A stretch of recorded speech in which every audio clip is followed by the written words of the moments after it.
Assalamualaikum warahmatullahi wabarakatuh. Jadi kita kali ini akan membahas mengenai soal aplikasi fungsi kuadrat. Perhatikan soal berikut ya. Jadi sebuah roket ditembakkan vertikal ke atas. Tinggi roket setelah T detik dinyatakan dengan rumus berikut ya. HT sama dengan 60T dikurang 5T kuadrat. Pertanyaannya di sini ada dua, yaitu menanyakan mengenai tinggi maksimum yang dicapai roket dan waktu yang diperlukan ketika dia mencapai tinggi maksimum itu berapa. Jadi ada dua, tinggi maksimum dan waktu maksimum yang dicapai oleh roket untuk tingginya tadi, tinggi maksimumnya. Oke, baik, coba perhatikan ilustrasinya seperti ini. Jadi kan anggaplah ini roket ya, ini tanah ini, terus dia roketnya meluncur set gitu ya. Tapi kalau dia berhenti di tanah kembali ya bentuknya nanti seperti ini. Tapi kan dia mintanya tadi mencapai puncak maksimalnya dia. Jadi ketika dia diluncurkan, stop sampai di sini. Misalkan itu adalah puncaknya atau maksimal, tinggi maksimal yang diperoleh oleh roket itu, baru nanti dia turun kembali ketika dia sudah mencapai titik puncaknya. Bisa dipahami ya. Jadi ini nanti berhubungan dengan rumus titik puncak. Titik puncak. Nah, titik puncak itu karena dia namanya titik berarti ada nilai X dan nilai Y. Nah, kita beri nama XP dan YP. X untuk puncak, Y untuk puncak. Jadi kalau dibikin koordinat itu seperti ini. Karena dia tanah ini adalah sumbu X ya. Nanti misalkan tinggi maksimumnya itu adalah Y-nya, sumbu Y-nya kayak gitu. Nah, nanti bentuknya seperti ini. Ini ilustrasi penjelasan mengenai soal seperti ini ya. Nah, berarti kalau ditanya tinggi maksimum, ya, tinggi maksimum, yang dimaksudnya itu adalah YP. Gunakan rumus YP kalau tinggi maksimum.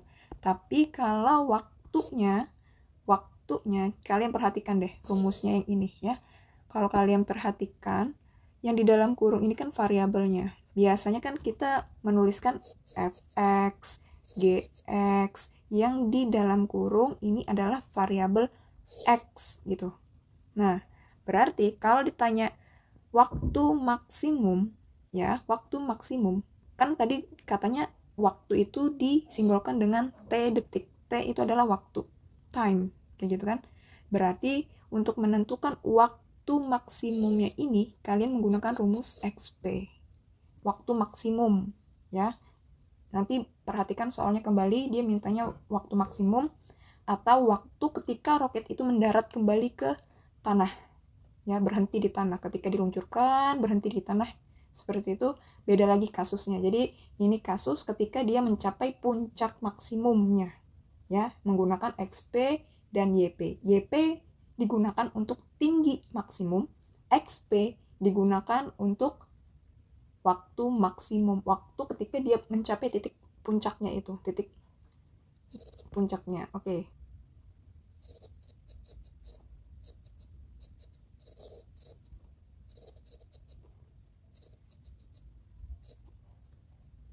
Baik, kita kerjakan soal ini yang pertama dulu ya. Ingat ya, kalau XP itu rumusnya adalah min B per 2A. YP itu adalah rumusnya determinan, itu ya B kuadrat min 4AC dibagi dengan min 4A. Tolong ini kalian hafalkan ya, ingat. Nah, ini wajib kalian ingat. Kalau rumusnya lupa, ya soal ini tidak bisa kalian kerjakan. Begitu, baik. Kita lanjut menyelesaikan soal yang pertama, yaitu mengenai tinggi maksimumnya ya. HT sama dengan 60T dikurang 5T kuadrat. Baik, coba perhatikan. Karena tinggi maksimum berarti yang kita coba sebelum menjawab ke rumus itu perhatikan fx sama dengan, kan di sini ada a, b, c ya di rumusnya ini. A x kuadrat ditambah bx ditambah c. Jadi letak A itu letaknya di depan x kuadrat ya. B itu letaknya di depan x pangkat 1 ini. Jadi kalau tandanya positif dia misalkan nih min 4 ya. Berarti B-nya adalah kayak gini, min 4x, berarti B-nya adalah min 4 seperti itu ya. Terus C-nya itu adalah yang solo, yang sendiri seperti ini. Ini harus kalian ingat. Baik, kita lanjut. Jadi kita tentukan dulu A-nya. A-nya itu adalah di depan yang kuadrat, berarti min 5. Jadi minnya ikut dengan 5. B itu di depan variabel yang berpangkat 1, yaitu 60. Sedangkan C itu yang solo, artinya yang tidak ada variabelnya. Nah, ini kan pada soal ini tidak ada, berarti nilainya adalah 0. Jadi jangan bingung, kalau tidak ada, berarti nilainya sama dengan 0. Baik, kita masukkan ke rumusnya. Jadi H maksimal, H max itu sama dengan B kuadrat min 4AC dibagi dengan min 4A.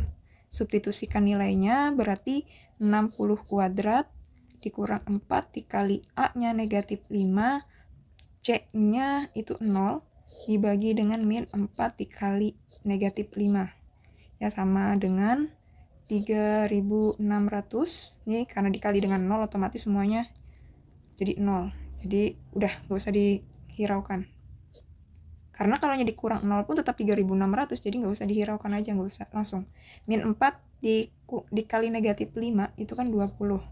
Nah, ini coret 0-nya 1, 36 bagi 2, 180. Ini satuannya apa tadi? Meter kah? Ya, pokoknya tinggi maksimumnya adalah 180. Selesai. Baru kita kerjakan yang waktu ketika mencapai, tulisannya mencapai tinggi maksimal. Oke. Semoga bisa dibaca. Berarti karena rumusnya itu adalah XP ya. XP kita langsung aja gini. XP sama dengan min B per 2A. Jadi min B-nya itu 60. Berarti min 60 dibagi 2 dikali negatif 5. Berarti min 60 dibagi min 10. Nilainya sama dengan 6. Ya, negatif bagi negatif itu positif. Lalu misal nih, soalnya saya tambah. Saya tanya waktu yang diperoleh ketika roket tersebut, ya. Roket tersebut ini saya luncurkan dari yang awal hingga roket itu kembali ke tanah, ya. Perhatikan yang hitam ini. Kembali ke tanah. Berapa waktu yang diperlukan untuk roket itu kembali sampai ke tanah? Nah, tetap karena dia waktu, maka yang dipakai adalah rumus X. Nah, tapi bukan XP lagi, tapi kita di sini tujuannya bakalan memfaktorkan tadi soal yang tadi. Jadi waktu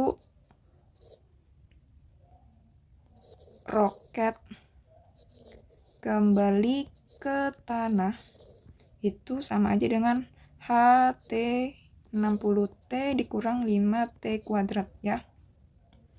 Perhatikan, karena dia kembali ke tanah, berarti nilainya kan sama dengan 0 ya. Maksudnya tuh H ini, ketinggiannya sama dengan 0. Bisa dipahami tidak? Karena dia kembali ke tanah, setek gitu kan ya. Dari awalnya dia berada di bawah sini, dia kembali lagi ke bawah sini, berarti ketinggiannya itu adalah 0.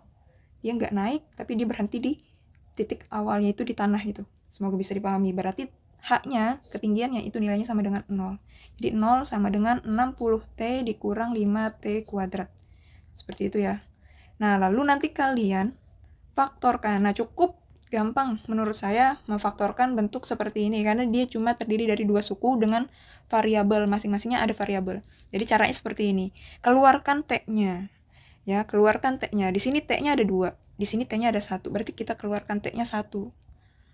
Ya, kita keluarkan T-nya 1. Perhatikan. T-nya keluar 1. Waduh.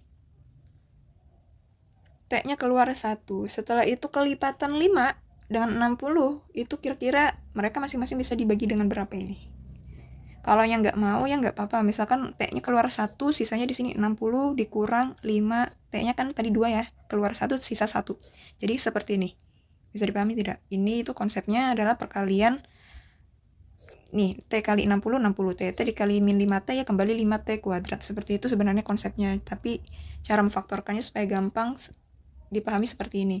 Jadi T yang di luar sendiri itu kan kita bikin pembuat 0. Jadi T-nya yang sendiri itu kita sama dengan kan 0. Karena pembuat 0 itu kan nilai T harus 0. T-nya berapa gitu kan. Maksud saya itu misalkan pembuat 0, nilai T itu berapa supaya kalau nanti mereka berdua ini, T dan 60 kurang 5T ini dikalikan, itu nilainya harus sama dengan 0, seperti itu. Jadi kira-kira nilai T-nya berapa? Yang pertama kan karena dia T-nya ini sendiri di luar, maka langsung aja sama dengan 0. Atau 60 dikurang 5T sama dengan 0, jadi 60 sama dengan positif 5T. Jadi T-nya di sini 60 dibagi 5, yaitu 12 T. T-nya 12 ya. Seperti itu.